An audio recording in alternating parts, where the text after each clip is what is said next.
Okay students, so இப்போ முன்னாடி வீடியோவில் சொன்ன மாதிரி அதில் அனலைசிஸ் மட்டும் இருக்கும். இப்போ வந்து அந்த லெசனாகவே பார்க்க ஆரம்பிச்சிடலாம். ஸோ ஃபஸ்ட்டு அனலைசிஸில் நம்ம என்ன பேசியிருந்தோம் அப்படின்னா, இந்த ஃபிசிக்கல் சேஞ்சஸ்னால் என்ன, கெமிக்கல் சேஞ்சஸ்னால் என்ன, அதை பற்றி 7th எங்கே இருக்கும், 8th எங்கே இருக்குன்னு பார்த்தோமா. இப்போ அதுக்கப்புறம் இப்போ அந்த லெசனே நம்ம ஃபுல்லாக பார்ப்போம். இப்போ ஃபஸ்ட்டு விஷயம், நீங்கள் சேஞ்சஸ்னால் என்னென்னு புரிஞ்சுக்கணும். ஓகேவா? சேஞ்சஸ் அப்படின்னா என்ன அப்படின்னு நீங்கள் மீன் பண்ணுறாங்க அப்படின்னா, இப்போ இந்த குடுப் மினார்னு டெல்லியில் இருக்குது. அங்கே ரெசிஸ்டன்ட் அயன் பில்லர் இருக்குது. அதாவது அந்த அயன் பில்லரில் ரஸ்ட்னா என்ன, அந்த அயன் பில்லர் வந்து துருப்பிடிக்காமல் இருக்கும். எவ்வளோ இயருக்கு அப்படின்னா 1500 இயருக்கு மேலே இப்போ அது துருப்பிடிக்காமல் இருக்குது அப்படின்னு சொல்லியிருப்பாங்க. அப்போது ஏன் இந்த சேஞ்சஸ் அங்கே நடக்கலை அப்படின்னா, அங்கே அதுக்கான ஒரு ரெசிஸ்டன்ட் வந்து அங்கே இருக்கும். ஓகேவா? இப்போ அந்த மாதிரி தான் ஒவ்வொரு சேஞ்சஸும் நடக்கும். அதில் நம்ம 2 சேஞ்சஸ் பிரிப்போம் மேஜராக: ஃபிசிக்கல் சேஞ்சஸ், கெமிக்கல் சேஞ்சஸ். அப்போ ஃபிசிக்கல் சேஞ்சஸ்னால் என்ன? இயற்பியல் மாற்றங்கள். கெமிக்கல் சேஞ்சஸ்னால் என்ன? வேதியியல் மாற்றங்கள்.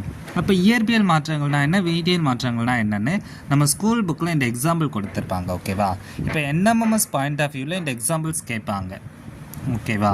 இந்த எக்ஸாம்பிள்ஸ் நமக்கு எப்படி கேட்க சான்சஸ் இருக்குன்னா, டைரெக்டாக கேட்க வாய்ப்பு இருக்குது கொஸ்டின் பேட்டர்னில். இல்லை அப்படின்னா உங்களுக்கு கரெக்ட் ஸ்டேட்மெண்ட்டில் கேட்க வாய்ப்பு இருக்குது.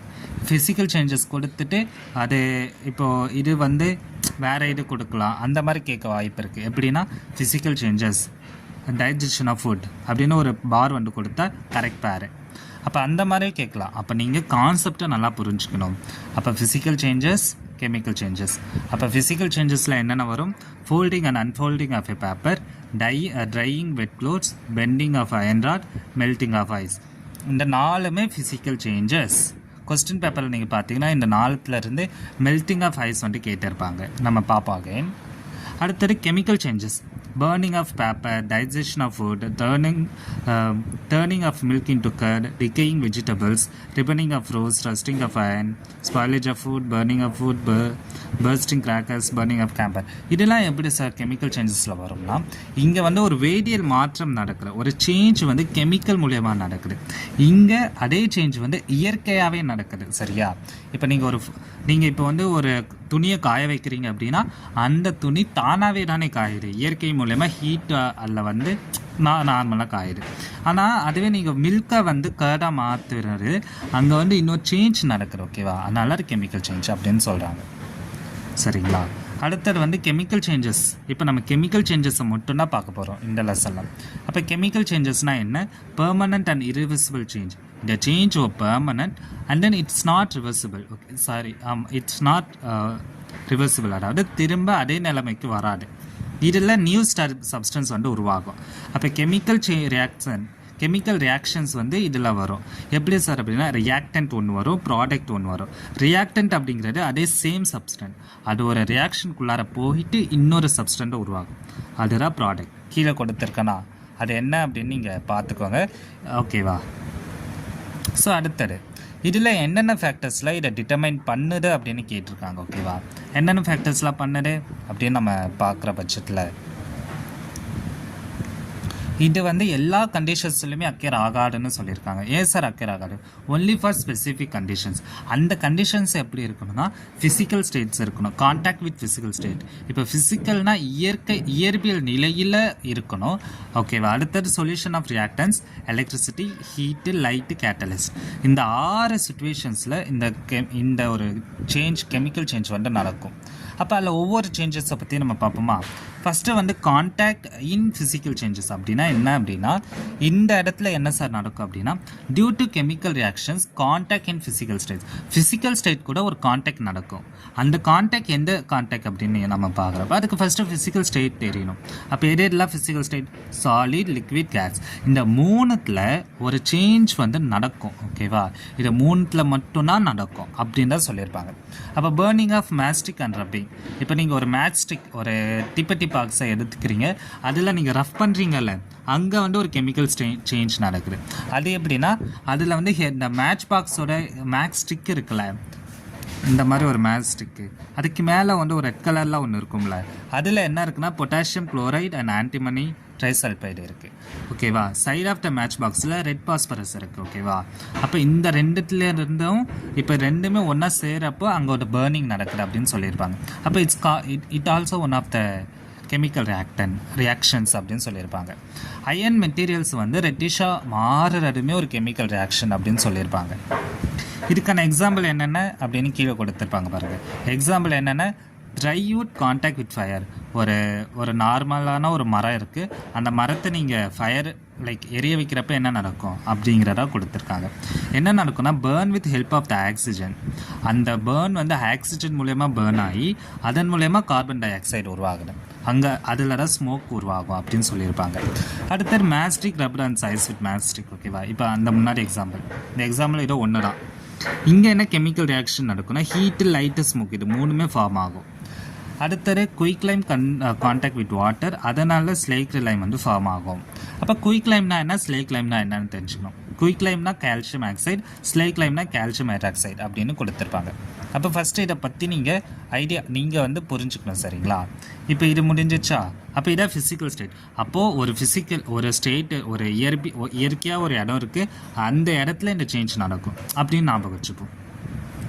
அடுத்தது சொல்யூஷன் ஆஃப் ரியாக்டன்ஸ். இதை பொறுத்தளவுக்கு பெருசாலாம் ஒன்றும் சொல்லலை. Milk, coffee decoction. இப்போ மில்க்கை காஃபி டிகாஷன் கூட நீங்கள் சேர்க்குறப்ப மில்கோட கலர் மாறுது. அப்போ ரியாக்டன்ஸ் ஒரு ப்ராடக்ட் உருவாகுதுன்னா அது வந்து சொல்யூஷன் ஃபார்மில் தான் இருக்கும். இதை நல்லா ஞாபகம் வச்சுக்கோங்க. என்எம்எம்எஸில் ஒரு டைரக்ட் கொஸ்டினாக கேட்க வாய்ப்பு இருக்குது. அப்போ சொல்யூஷன் ஃபார்மில் தான் அது இருக்கும். இப்போ இங்கே பாருங்கள், solid silver nitrate and sodium chloride. இது இருந்தால் இங்கே ரியாக்ஷன் இருக்காது பிகாஸ் ஆஃப் சாலிட். ஓகேவா? அடுத்தது எலக்ட்ரிசிட்டி. இப்போ எலக்ட்ரிசிட்டியில் என்ன சேஞ்ச் நடக்கும் அப்படின்னா பிரைன் அப்படின்னு ஒரு concentrated solution of sodium chloride இருக்குது. அதில் எலக்ட்ரோலைஸ்டு ஆனால் குளோரின் அண்ட் ஹைட்ரஜன் கேஸஸ்லாம் ப்ரொடியூஸ் ஆகும்னு சொல்லியிருக்காங்க. இது வந்து குளோரின் இண்டஸ்ட்ரியில் யூஸ் ஆகும்னு சொல்லியிருக்காங்க. இதை மெமரி பண்ணி வச்சுக்கோங்க. ஓகேவா? And then electro chemical reactions இல்லை எலக்ட்ரோலைசிஸ்ன்னு சொல்கிறாங்க. இதை யார் இன்ட்ரடியூஸ் பண்ணான்னா மைக்கேல் ஃபாரடே. ஓகேவா? அது sulphuric acid plus water plus electricity இது மூணும் ஒன்றா சேர்ந்தால் என்ன சார் நடக்கும் அப்படின்னா ஹைட்ரஜனும் ஆக்சிஜனும் லிபரேட் ஆகும்னு சொல்லியிருப்பாங்க. அப்போ இது இம்பார்ட்டன்ட். ஓகேவா? அடுத்தது ஹீட்டு. அப்போ ஹீட்டுன்னு வரப்போ என்ன important, let nitrate plus heat. Let nitrate கூட ஹீட்டை சேர்க்குறப்போ நைட்ரஜன் டை ஆக்சைடு உருவாகுது. இங்கே ரெண்டு சேஞ்சஸ் நடக்குது. ஒன்று கிராக்கிங் சவுண்ட் உருவாகுது. கலர் வந்து மாறுது, ரெட்டிஷ் ப்ரௌன் கலர் கேஸாக மாறுது. இது எங்கே பண்ணுறாங்க, ஹீட் வந்து எங்கன்னா இண்டஸ்ட்ரீஸில் பண்ணுறாங்க. எந்த இண்டஸ்ட்ரீஸ்னால் லைம்ஸ்டோன் ராக் ப்ளஸ் ஹீட் சேர்க்குறப்ப குயிக் லைம் உருவாகுது. அங்கேயும் குயிக் லைம் பார்த்தோம், இங்கேயும் குயிக் லைம் வந்து பார்த்தோம். அப்போ இட் இஸ் இம்பார்ட்டன்ட். அப்போ அந்த கால்சியம் ஆக்சைடு இந்த பேரெல்லாம் ஞாபகம் வச்சுக்கோங்க. இதுக்கு பேர் என்னென்னா தெர்மோலைசிஸ். ஓகேவா? Thermo chemical reactions. அப்போ எலக்ட்ரிசிட்டி உருவான electro chemical reactions electrolysis. So இந்த பேரெல்லாம் இம்பார்ட்டன்ட். அந்த பேரை நீங்கள் தெரிஞ்சு வச்சுக்கோங்க, மெமரி பண்ண வேண்டாம். அடுத்த லைட்டு. இப்போ லைட்டுன்னு வரப்போ ஃபோட்டோசிந்தசிஸ். ஓகேவா? ஒன்லி இது ஃபோட்டோசிந்தசிஸ் அப்படின்னா என்ன, தாவரம் இருக்குது, அந்த தாவரத்தில் நீங்கள் வாட்டர் சேர்க்கணும், அந்த வாட்டர் கூட வந்து சூரியன் லைட் வேணும். இது மூணும் சேர்ந்தால் அதுவே வந்து ஸ்டார்ச்சை ப்ரிப்பேர் பண்ணும். அந்த ஸ்டார்ச் மூலயமா என்னென்ன starch from carbon di oxide. ஓகேவா? ஸோ இது உருவாகுதா? சரி. ஃபோட்டோ கெமிக்கல் ரியாக்ஷன்ஸ் இதுக்கு பேர். ஓசோன் இருக்கா, அந்த ஓசோனில் அல்ட்ரா வயலட் ரேஸ் வந்துச்சு அப்படின்னா அந்த ஓசோன் பிரேக் ஆகும். சரிங்களா? அந்த பிரேக் ஆகிறது என்னென்னா ஸ்டெட்டோஸ்பியர் வந்து ரெண்டாக பிரேக் ஆகுது. Molecular oxygen, atomic oxygen. Again நீ ரெண்டும் ஒன்றா சேர்ந்துன்னா ஸ்டெட்டோஸ்பியரில் ஓசோன் உருவாக்கணும்னு சொல்லியிருப்பாங்க. சும்மா தெரிஞ்சு வச்சுக்கோங்க. அடுத்து ஃபோட்டோ கெமிஸ்ட்ரினா branch of chemistry, chemical reaction involving with லைட்டோட இன்வால்வ் ஆகிற கெமிக்கல் ரியாக்ஷன்ஸ். அடுத்தது இந்த catalyst is very must important. ஏன்னா ஓமோ வாட்டர் டைஜஷன் ஃபாஸ்டர் யூஸ் பண்ண நம்ம நார்மலாக யூஸ் பண்ணுறது. அடுத்தது இந்த கேட்டலிஸ்ட் அப்படின்னா என்னென்னா சப்ஸ்டன்ஸ் வந்து ஒரு ப்ராசஸை ஸ்பீடப் பண்ணுறது. இப்போது பால் இருக்குது, பாலை தயிராக மாற்றுறதுக்கு கொஞ்சம் உப்பு சேர்த்தா பால் தயிராக மாறலாம், அந்த மாதிரி. அப்போ அந்த மாதிரி இப்போது அமோனியா உருவாக்குற ப்ராசஸ் பேர் ஹேபர் ப்ராசஸ். அதில் கேட்டலிஸ்டாக எது செயல்படும்னா மெட்டாலிக் அயன். இந்த ரவுண்ட் பண்ணரை மட்டும் நீங்கள் பார்த்து வச்சுக்கோங்க. அமோனியாங்கிறது என்னென்னா it is basic material for production of urea. ஓகேவா? இது வந்து இம்பார்ட்டன்ட் ஃபெர்டிலைசர் இன் அக்ரிகல்ச்சர். ஓகேவா? அடுத்தது வனஸ்பதி நீ. அந்த வனஸ்பதி நீ வந்து கேட்டலிஸ்டாக நிக்கலுக்கு யூஸ் பண்ணுறாங்க. இது 2019 கேட்ட என்எம்எஸ் கொஸ்டின். இல்லை உங்களுக்கு இந்த கேட்டலிஸ்ட் வெரி இம்பார்ட்டன்ட், அதனால் இதை நல்லா பார்த்துக்கோங்க. இதுக்கு பேர் என்னென்னா கேட்டலிட்டிக் ரியாக்ஷன்ஸ். பயோ கேட்டலிஸ்ட்னு என்சைம்ஸ் அண்ட் ஈஸ்ட்டை பற்றி சொல்கிறாங்க. இப்போ பார்த்த வரைக்கும் பார்த்துருப்போமா, இதை வந்து நீங்கள் நோட்ஸ் எடுத்துக்கோங்க. நோட்ஸ் எடுத்துகிட்டு மெமரி பண்ணுங்கள், உங்களுக்கு டெஸ்ட்டும் இருக்கும். ஓகேவா? எஃபெக்ட்ஸ் வந்து நம்ம அடுத்த வீடியோவில் நம்ம பார்ப்போம்.